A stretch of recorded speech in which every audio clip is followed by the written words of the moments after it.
بسم اللہ الرحمن الرحیم۔ دوستو، میں ہوں محمد زین اور آپ دیکھ رہے ہیں اسلامک فیکٹس چینل۔ تو دوستو، میں امید کرتا ہوں آپ نے میرے چینل کو سبسکرائب کیا ہوگا، اگر نہیں کیا تو سبسکرائب کر لو۔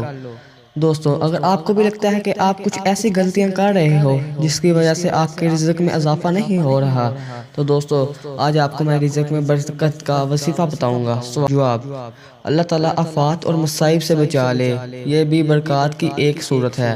اس لیے اللہ کے شکر کا اہتمام کریں، نمازوں کی پابندی، استغفار کی کثرت اور تلاوت و ذکر کا اہتمام کریں۔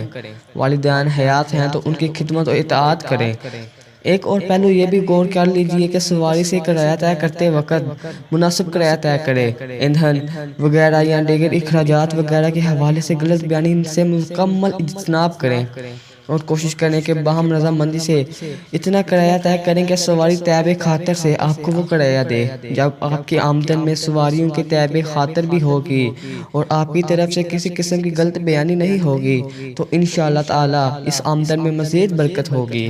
ان سب باتوں کے اہتمام کے ساتھ ساتھ بقدر وسعت صدقہ کی عادت بنا لیجئے، انشاءاللہ مشکلات و مصائب بھی ٹلے گی اور برکات بھی نصیب ہوگی۔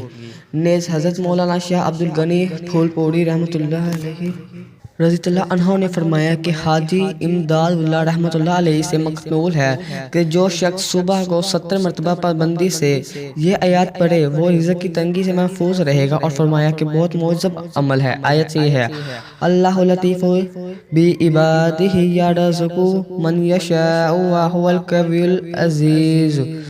تو دوستو، آج کی ویڈیو یہاں تک ہی، ملتے ہیں اگلے ویڈیو تک، تب تک کے لیے خدا حافظ۔